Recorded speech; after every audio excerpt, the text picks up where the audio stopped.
Now, listen to this. Negotiate with Hamas, or is this Not much. deal? You know, with Hamas, we want very simple. We want the hostages back immediately, and we want some good behavior.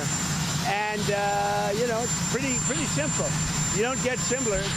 Think of it. We've signed every country in the Middle East.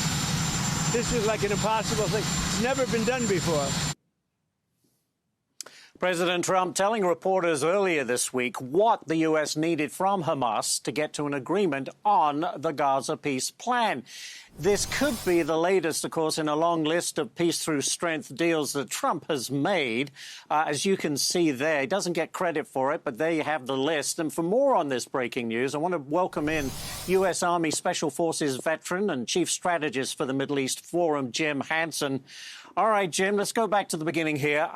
Your reaction to what we've heard from Hamas. I don't know if you heard Greg Palcott's report, but he was somewhat skeptical, saying the initial reports may have been overly optimistic. Oh, there are definitely a couple of poison pills in the Hamas statement. The biggest one is that the end state they anticipate is a unified Palestinian framework with Hamas completely involved. No, that's not going to be the way it plays out. They need to put down their weapons. They need to renounce their, decades-long genocidal attempt to drive the Jews into the sea and accept the fact that the Palestinian people are moving on without them. They don't seem to have come to that conclusion yet, and they're acting like they're reading from some sort of a la carte menu rather than 20 points they need to agree to, or President Trump's going to give Bibi Netanyahu the green light. Well, and of course, we had this deadline of 6 p.m. Eastern this Sunday. Should that still be enforced? Because it appears now that this response from Hamas is weak at best.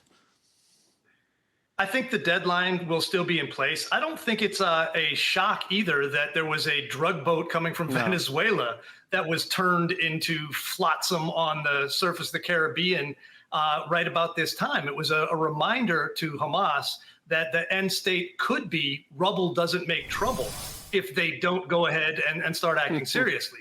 There are legitimate concerns that need to be addressed, and this is not the time. They were talking about, they'll release some hostages and then they'll get to negotiations about the details.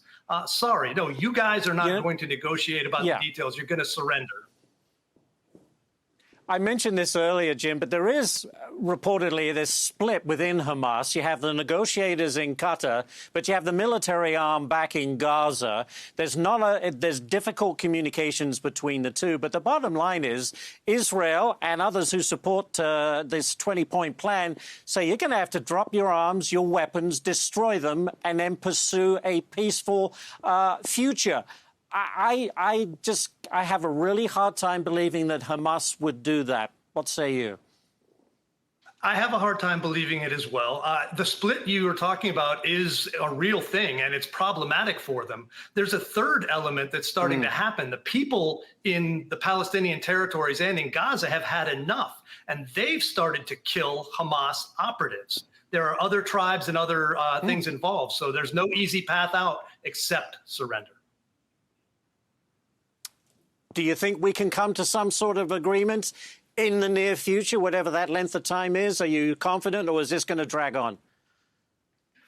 I think the dragging ends Sunday at 6 p.m. one way or another. And I think there'll be some talk to the Hamas negotiators above and below ground to tell them this was not an optional thing. Take the peace plan or take the pain. Very good. We'll have to leave it there. Jim Hanson, great stuff. Thanks for your input today. We do appreciate it very much. Thank you, sir.